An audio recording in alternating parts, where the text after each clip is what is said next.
सरकारला महिनाभराची मुदत, अन्यथा पुन्हा आंदोलनाचा इशारा. मनोज जरांगे पाटील. मराठा आरक्षणासह विविध मागण्यांसाठी केलेलं उपोषण स्थगित केल्यानंतर मनोज जरांगे पाटील यांनी पत्रकार परिषद घेत सरकारसोबत झालेल्या चर्चेची माहिती दिली.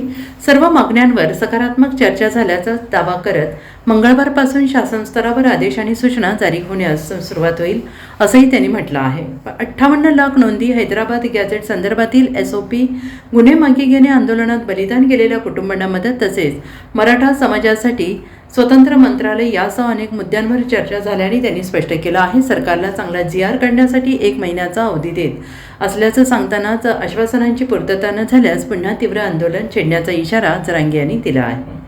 आणि यावेळी त्यांनी विरोधी पक्षनेते विजय वडेट्टीवार यांच्यावरही जोरदार टीका करत त्यांच्या सत्ताकाळातील कामांवर प्रश्न उपस्थित केले आहेत. तसेच स्वतःची आणि विरोधकांची नार्को टेस्ट आणि ब्रेन मॅपिंग करण्याची मागणी पुन्हा एकदा लावून धरत जुन्या आरोपांची चौकशी करण्याची मागणी त्यांनी केली आहे.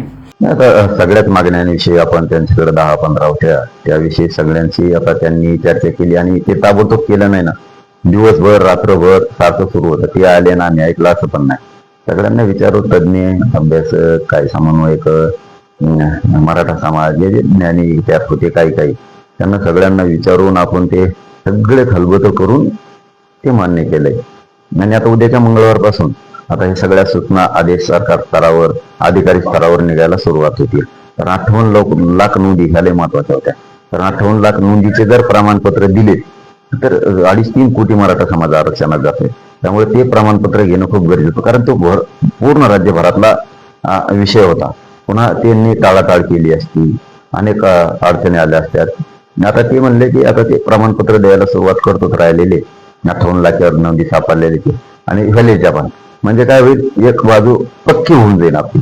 दुसरं होतं की हैदराबाद गॅझेटियरचं त्याच्यात SOP देणं, कार्यपद्धती चांगली करणं गरजेचं होतं. त्यामुळे आता ते पण सुलभता त्याच्यात आणून आता तेही प्रमाणपत्र वाटप होतील, त्याचे आदेश काढतात म्हणे. आणि SOP सगळ्या यांना दाखवले आपण अभ्यासकांना, त्याच्यात काय बदल करायचा का सांगितलं. त्यांनी पण काही सूचना होत्या, त्याच्यात काय बदल होते ते पण सांगितलेत. तेही त्यांना घे सांगितलं आणि ते म्हणले आम्ही घेतो. आता हे मंगळवारपासून कॅबिनेट पासून आम्ही ते बदल करायला सगळी सुरुवात करतो. त्यानंतर सातारा संस्थांचं गॅझेटियर, कोल्हापूर, औंध, पुणे, त्या बॉम्बे गव्हर्नमेंटचं गॅझेटियर, या सगळ्या संदर्भात आता ती कारवाई सुरू करायची. ते म्हणजे 1 महिन्याचा वेळ द्या, म्हणजे काय होईल, सातारा संस्थांचा GR काढण्यासाठी म्हणजे ते कोर्टात जाणार नाही, चॅलेंज होणार नाही या संदर्भात. आणि आम्हाला वाटलं की ठीक आहे, चला वेळ देऊयात. नाही दिला आपण महिन्यात, ते म्हणते आम्हाला चांगला GR काढायचा, तुमच्यामुळे आम्ही गडबडीत काढला. मग ते देवेंद्र फडणवीस साहेब सुद्धा म्हणले ना, गडबडीत काढला तर फक्त प्रसिद्ध होईल, म्हणजे प्रसिद्धी मिळेल, मग त्याचा फायदा काही होणार नाही.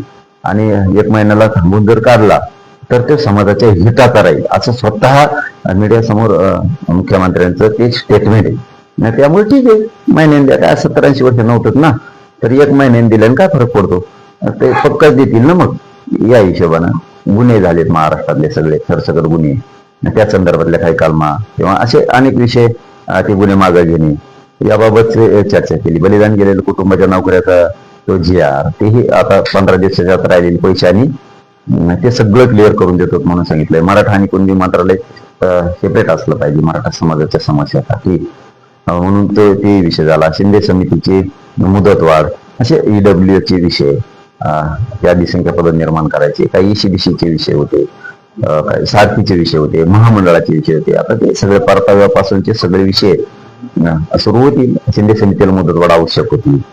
Bureau report, SBN Marathi, Chhatrapati Sambhajinagar.